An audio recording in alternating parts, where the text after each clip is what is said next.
Hello guys, welcome to the channel पर आपका एक बार फिर स्वागत है। इस समय मैं खड़ा हूँ गागड़वास के ऐतिहासिक शिव मंदिर के सामने। करीब 3 सदी पुराना ये मंदिर अपनी स्थापत्य कला और अपनी मान्यता को लेकर बहुत ही विख्यात है। आज मैं इस मंदिर के इतिहास, यहाँ आए विभिन्न साधु महात्माओं के बारे में और इस मंदिर की मान्यता और महत्ता के बारे में आपको बताऊंगा। आशा है आप लोगों को वीडियो पसंद आएगा। ये है शिव मंदिर गागड़वास का प्रवेश द्वार।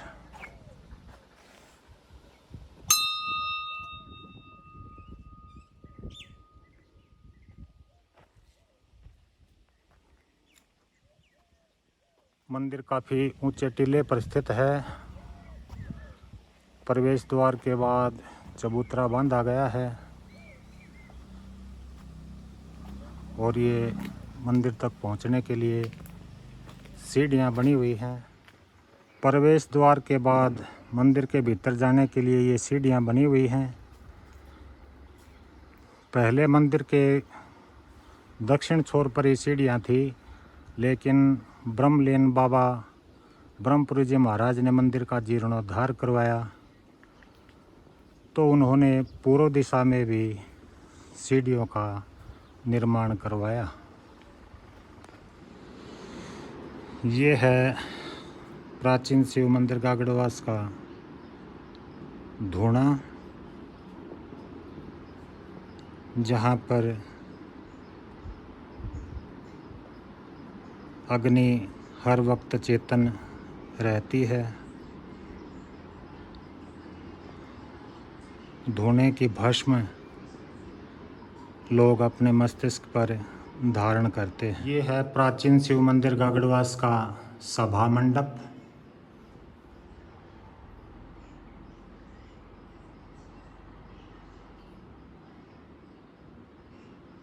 प्राचीन स्थापत्य कला का बेजोड़ नमूना।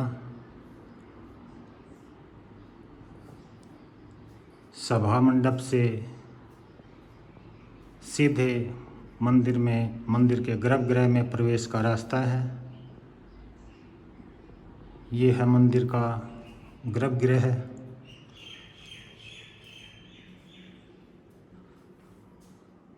मंदिर में स्थापित शिवलिंग और शिव पंचायत।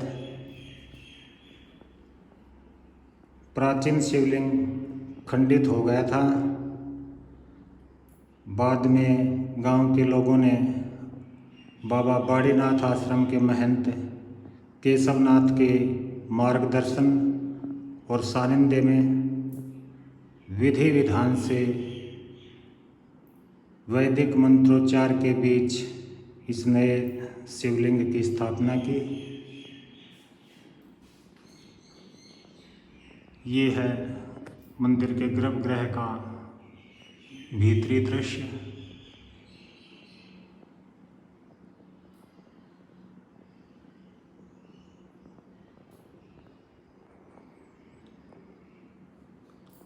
यहाँ हर सोमवार को श्रद्धालु जन आकर पूजा अर्चना करते हैं। भोले शंकर का रुद्राभिषेक करते हैं। गागड़वास के इस प्राचीन शिवालय का ऐतिहासिक महत्व है। ये है शिव मंदिर के ऊपर जाने का रास्ता बंद पड़ा होने के कारण काफ़ी धूल मिट्टी यहाँ जमा है।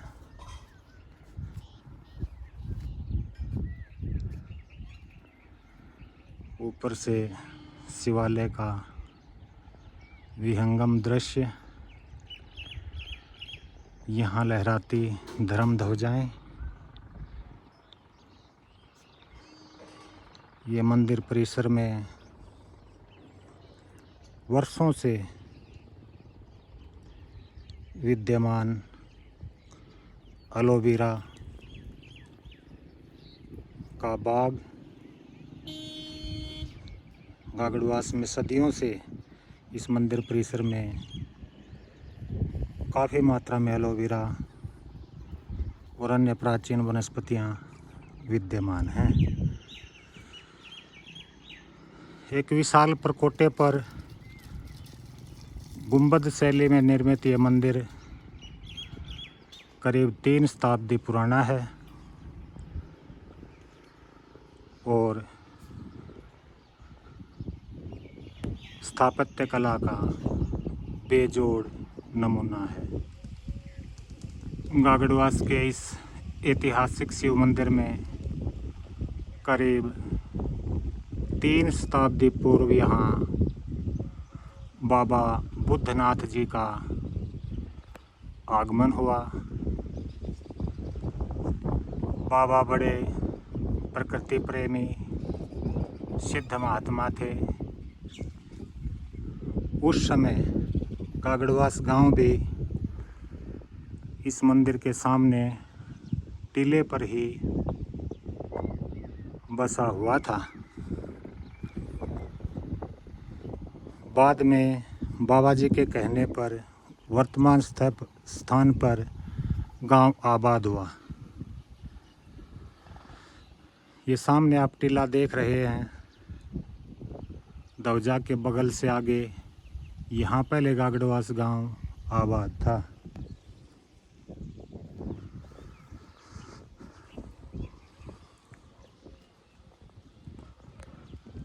बाबा बुद्धनाथ जी के बाद यहाँ उनके शिष्य निर्मल नाथ जी का आगमन हुआ।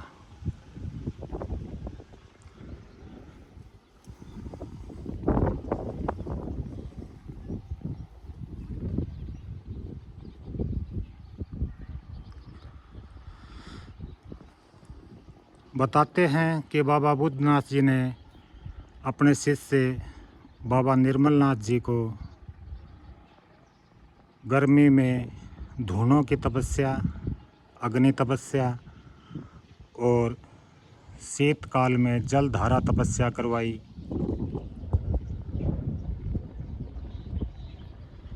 बाबा निर्मल नाथ जी की अपने गुरु और भगवान के प्रति इतनी श्रद्धा थी कि शीघ्र ही उन्हें ब्रह्म ज्ञान की प्राप्ति हो गई। जब बरसात का मौसम होता है तो गागड़वास के इस ऐतिहासिक शिव मंदिर की छत से कोपर खेतड़ी तक के पहाड़ बड़े साफ नज़र आते हैं।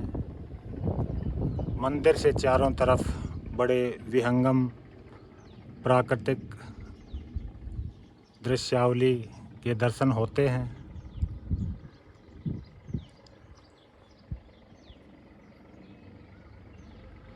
बाबा निर्मल नाथ जी के बारे में बताते हैं कि वो वचन सिद्ध महाराज थे। उनकी कही हुई बात कभी असत्य नहीं होती थी। उन्हें परमात्मा का साक्षात्कार हो चुका था। कहते हैं कि जब मंदिर का निर्माण कार्य चल रहा था उस समय बिजली चालित ट्यूबवेल नहीं होते थे और गांव में 2 ट्यूबवेल थे जिनसे चिड़सों के माध्यम से थोड़ी बहुत जौ और गेहूँ की खेती होती थी। वहीं से मंदिर के निर्माण कार्य के लिए पानी लाया जाता था। ऐसा बताते हैं कि एक बार एक कुएं के मालिक ने ये कहा कि महाराज जी को पानी की पड़ी है, मेरी खेती सूख रही है।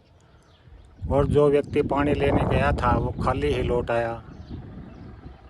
जब महाराज जी ने इस बारे में पूछा तो उसने बताया कि कुएं के स्वामी ने यह कहते हुए पानी देने से मना कर दिया कि उनकी खेती सूख रही है। तो महाराज जी ने कहा कि आप दूसरे कुएं से पानी ले आएं। उधर जब जिस कुएं के मालिक ने मंदिर में पानी देने से मना किया था उसने अपना चड़स पानी निकालने के लिए कुएं के अंदर डाला तो वो मिट्टी में जाके लगा। कुएं का पानी सूख चुका था। तब उन लोगों को अपनी भूल का एहसास हुआ और वो दौड़े दौड़े महाराज जी के पास पहुँचे। महाराज जी ने कहा, भाई मैं क्या कर सकता हूँ, मैं तो दूसरे कुएं से पानी ले लूँगा मंदिर के निर्माण के लिए, मैंने तो आपको कुछ नहीं कहा। फिर जब वो लोग महाराज जी के पैरों में गिरे और क्षमा याचना की, तब महाराज ने अपना कमंडल लेकर और अपने हाथों से उस कुएं की तरफ जल की धारा बहाई तो उस कुएं में दोबारा पानी हो गया। तो ऐसे सिद्ध और ब्रह्मज्ञानी थे बाबा निर्मलनाथ, जिन्हें अष्ट सिद्धियां प्राप्त थी। समस्त योगिक क्रियाओं के वो ज्ञाता थे। अपने भक्तों के कल्याण के लिए उन्होंने इन सिद्धियों का बखूबी इस्तेमाल किया। बाबा निर्मलनाथ जी के पश्चात यहाँ बाबा माधवदास जी भी काफ़ी प्रसिद्ध रहे। कालांतर में यहाँ बाबा ब्रह्मपुरी जी महाराज का आगमन हुआ, जो एक पढ़े लिखे सन्यासी थे, औषधियों के ज्ञाता थे। उन्होंने मंदिर का जीर्णोद्धार करवाया और एक जीना पूर्व दिशा की तरफ खुलवाया।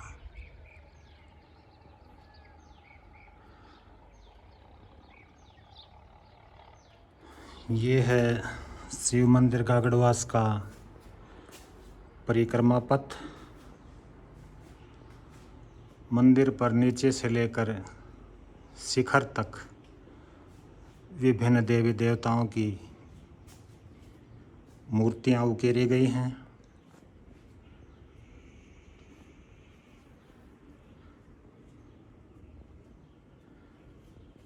एक विशाल परकोटे पर निर्मित यह मंदिर पूर्वाभिमुख है और इस मंदिर की मान्यता दूर दूर तक है। समय समय पर यहाँ साधु महात्माओं के रूप में अनेक दिव्यात्माओं ने इस मंदिर को सुशोभित किया। मंदिर में बाबा बुद्धनाथ, बाबा निर्मलनाथ, बाबा ब्रह्मपुरी सहित कई महात्माओं की समाधियां बनी हुई हैं। ये पूरा परिक्रमा पथ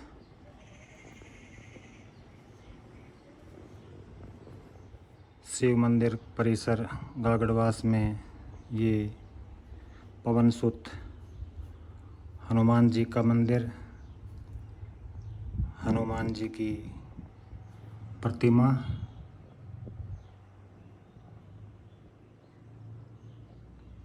और हनुमान चालीसा।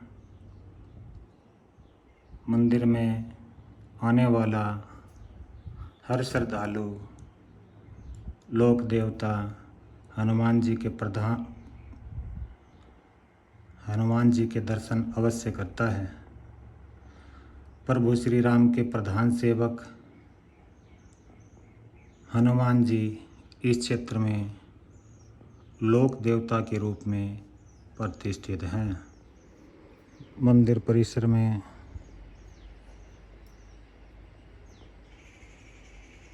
ये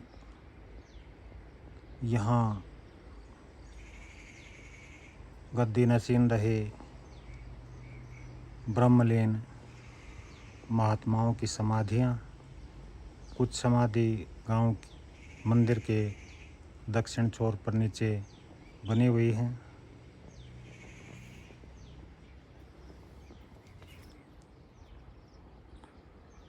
मंदिर से नज़र आ रहा गागड़वास गांव।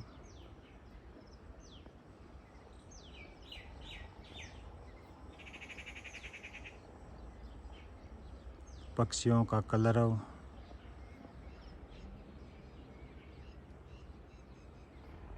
और परम शांति की दिव्य अनुभूति इस स्थान पर आने वाले हर व्यक्ति को होती है।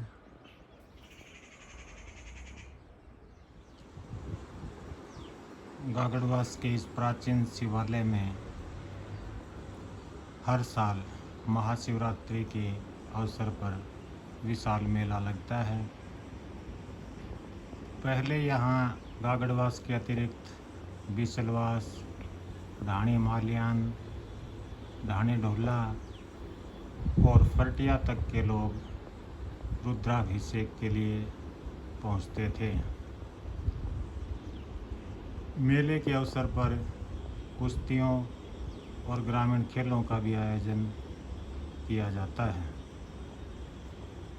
इस समय मंदिर की व्यवस्था को संभालने के लिए गांव के गण्यमान्य व्यक्तियों की एक कमेटी बनी हुई है, जो मंदिर की आय खर्चे का सारा हिसाब किताब रखती है और मंदिर के सब कार्यों का प्रबंधन करती है। गागड़वास के इस मंदिर के नाम काफ़ी खेती की ज़मीन है, जो मंदिर कमेटी द्वारा खुली बोली के माध्यम से ठेके पर दी जाती है। ज़मीन से जो आमदनी होती है उस पैसे को मंदिर के प्रबंधन के निमित्त खर्च किया जाता है। तो गाइज, मेरे साथ आपको भी आज गागड़वास के इस 3 सदी पुराने शिवालय का दर्शन करने का सौभाग्य प्राप्त हुआ। जितने मुझे इस मंदिर के इतिहास और इसकी धार्मिक महत्ता, स्थापत्य कला के बारे में जानकारी थी, उतना मैंने आपको बताया है। आशा करता हूँ ये वीडियो आपको पसंद आया होगा। अगर पसंद आया हो तो वीडियो को लाइक करें, अपने मित्रों के साथ शेयर करें और चैनल को सब्सक्राइब करें, ताकि इस प्रकार के अन्य वीडियो देखने के लिए आपको सबसे पहले नोटिफिकेशन मिल सके। भगवान भोलेनाथ की कृपा और आशीर्वाद आप सभी पर बना रहे। नमस्कार, जय हिंद, जय भारत, जय भोलेनाथ।